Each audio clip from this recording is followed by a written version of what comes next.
It's a good bounce back win for us today. I thought we started the game with the right tone on the defensive end. And so that was Here is a clean, polished English rewrite of your script with clearer structure, smoother flow, corrected names/grammar, and a professional YouTube commentary tone. The meaning and narrative are preserved, but the delivery is tighter and more readable. Chelsea Gray's name once carried automatic weight, until it didn't. Her exclusion from the latest Team USA roster isn't just a routine roster adjustment. It signals the collapse of a long-standing selection culture in international basketball. For years, Team USA was built on veteran loyalty, Olympic medals, and locker room hierarchy. That blueprint is gone. The new priority is immediate impact, speed, and adaptability to a global game that no longer fears the red, white, and blue. In that shift, even untouchables became expendable. Chelsea Gray and Brittany Griner weren't phased out quietly. They were cut by philosophy. This move isn't personal. It's ideological. USA Basketball has redrawn the map, committing fully to a youth-centered roster that values versatility, shooting, and athleticism over tenure and past titles. With Caitlin Clark emerging as the offensive centerpiece, the program is clearly betting on evolution rather than legacy.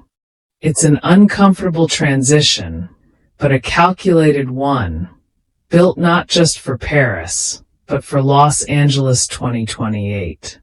When the roster leak hit, it landed like a shockwave. Caitlin Clark was in. Chelsea Gray was out. Brittany Griner was out. And the most jarring part wasn't the outcome. It was how decisive it was. Coach made the decision. That phrase echoed across front offices and locker rooms. There were no loyalty votes. No ceremonial explanations. This wasn't about who had been great. It was about who was great right now. Chelsea Gray, an Olympic gold medalist and elite playmaker, found herself on the wrong side of a new standard.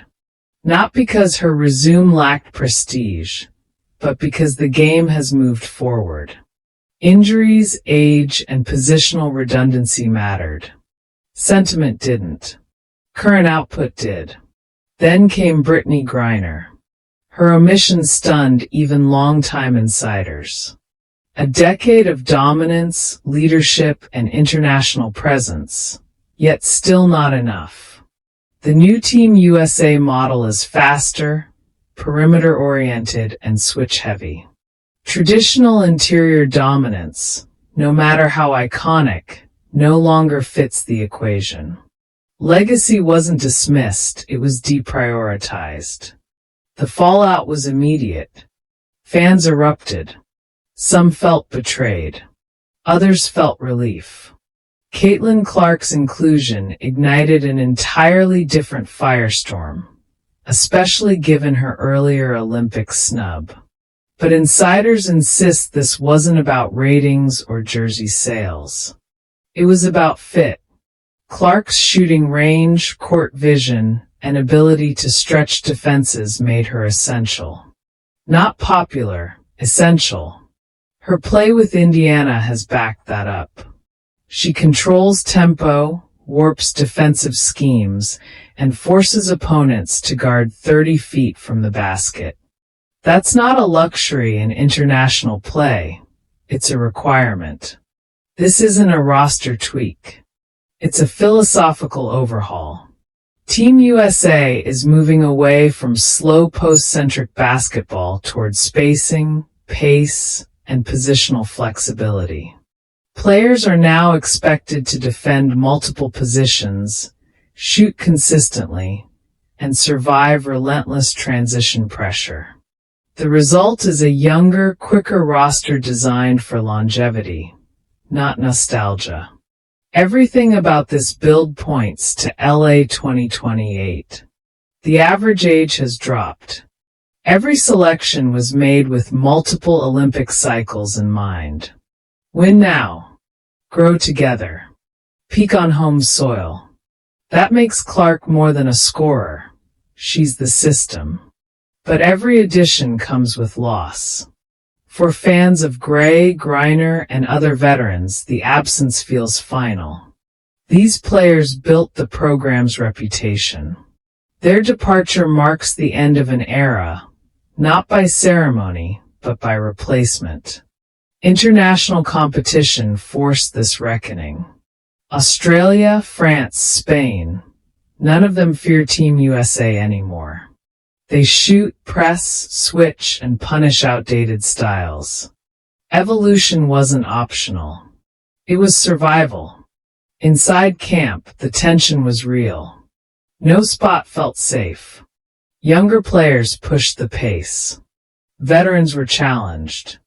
Coaches took notes. Hard conversations replaced handshake politics. One staffer reportedly said it plainly. We're going to have to be bold. And they were. The head coach made the call. No committee hedging, no compromise. If you want speed, you can't keep slow feet. If you want shooting, you don't ignore the best shooter in the game. This staff didn't hedge. They committed. Clark later responded with a short, measured statement, grateful, focused, ready. But those close to her say the fire is real. She knows the scrutiny. She knows the narrative. And she plans to prove she's not just the future of women's basketball. She's the present. The risks are obvious. Chemistry doesn't form overnight. Leadership gaps exist. International defenses will trap Clark relentlessly. If this experiment fails, the backlash will be brutal. But if it works, everything changes.